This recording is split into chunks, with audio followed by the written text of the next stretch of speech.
Hello everyone, আসসালামু আলাইকুম। আপনারা সবাই কেমন আছেন? আশা করি সবাই ভালো আছেন। তো আমি আবারও চলে আসলাম নতুন একটি আইডি কালেকশন নিয়ে। তো আজকের অ্যাকাউন্টটা খুবই কম দামে সেল করা হবে। যদি আজকের অ্যাকাউন্টটা আপনারা কিনতে চান, স্ক্রিনে আমার ইমো নাম্বার, হোয়াটসঅ্যাপ নাম্বার দেওয়া আছে, এখানে কন্ট্যাক্ট করবেন। এবং গাইস, আমি আপনাদেরকে একটি কথা বলতে চাই, যারা অনলাইন থেকে আইডি কিনতে চান অবশ্যই সঠিক নিয়মে আইডি কিনবেন, নাহলে কিন্তু আপনারা স্ক্যামের শিকার হবেন। আপনারা যার থেকে আইডি কিনেন না কেন, অবশ্যই তার থেকে তার ডকুমেন্টগুলো নিয়ে নেবেন, কারণ কোনো স্ক্যামার কিন্তু তার নিজের ডকুমেন্টগুলো শো করবে না বা তার থাকবেও না, ঠিক আছে? যেমন মনে করেন ট্রেড লাইসেন্স কিন্তু সবার থাকে না। হাতে গোনা 3 থেকে 4 জনের কাছে কিন্তু ট্রেড লাইসেন্স আছে, যারা বাইসেল করে আর কি। তো গাইস, আমি কিন্তু থানায় আবেদন করে কিন্তু ট্রেড লাইসেন্সটি নিয়েছি। যারা সঠিক নিয়মে বাইসেল করে অনলাইনে, তাদেরকে কিন্তু ট্রেড লাইসেন্স দিয়ে থাকে। তো গাইস, যারা ট্রাস্টেড সেলার, যারা অনলাইন থেকে আইডি বাইসেল করে, সঠিক নিয়মে কোনো স্ক্যাম করে না, শুধুমাত্র তারাই কিন্তু ট্রেড লাইসেন্স পাবে। তো গাইস, আপনারা যদি অনলাইন থেকে কখনো আইডি কিনতে চান বা আইডি সেল করতে চান, অবশ্যই যার থেকে কিনবেন বা সেল করবেন, অবশ্যই তার থেকে তার ট্রেড লাইসেন্সটা নিয়ে নেবেন, প্লাস এনআইডি কার্ড সবকিছু নিয়ে নেবেন। আর সব থেকে মেন কিন্তু ট্রেড লাইসেন্সটা কিন্তু সব থেকে মেন, এটা আপনার মাথায় রাখবেন। এবং গাইস, আপনারা যদি আমার কাছ থেকে আইডি কিনে থাকেন, আমি কিন্তু আপনাদের অ্যাকাউন্টের ফুল সিকিউরিটি দিব। যেমন আপনারা যদি আমার থেকে আইডি কিনেন, আমি কিন্তু আইডির অ্যাক্সেস কাটাই দিব, যাতে আইডি কখনো কেউ ব্যাক করতে না পারে। তো গাইস, আপনারা যদি আমার থেকে আইডি কিনতে চান, অবশ্যই আমার পেজটি ফলো দিয়ে রাখবেন। আমি কিন্তু আমার পেজে নিয়মিত আইডি কালেকশন ভিডিও আপলোড করে থাকি। যদি কেউ আইডি কিনেন বা সেল করেন, অবশ্যই আমার পেজটি ফলো দিয়ে আমার পাশে থাকবেন। তো আপনারা ফুল ভিডিওটি এনজয় করুন। আমি বিদায় নিলাম, bye bye.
Thank God that the brothers on the rise now.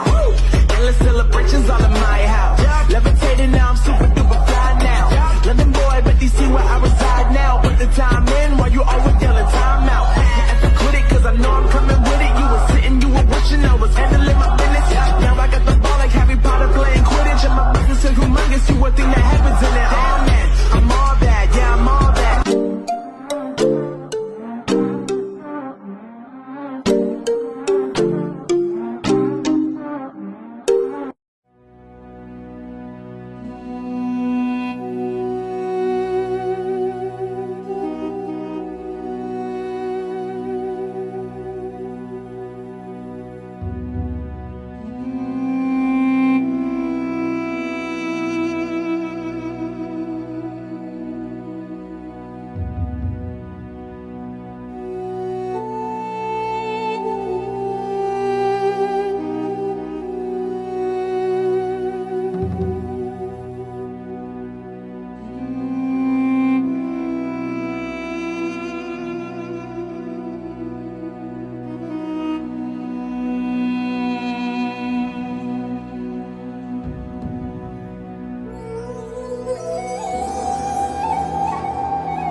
ਦੇ ਜੋ ਚੱਲੇ ਤੁਹਾਨੂੰ ਦੱਸ ਦੇ ਜੋ ਗੁੱਡੀ ਚੜੀ ਮਗਰੋਂ ਇਹ ਆਪੇ ਪੈਰੀ ਪੈਣਗੇ ਖਿੱਚੀ ਚੱਲ ਕੰਮ ਕੋਈ ਸਕਦਾ ਨਹੀਂ ਥੰਮ ਤੈਨੂੰ ਬੱਲੇ ਸ਼ੇਰਾ ਆਪੇ ਆ ਕੇ ਲੋਕ ਕਹਿਣਗੇ ਹੌਲੀ ਹੌਲੀ ਹਾਸਲ ਮੁਕਾਮ ਹੁੰਦਾ ਆ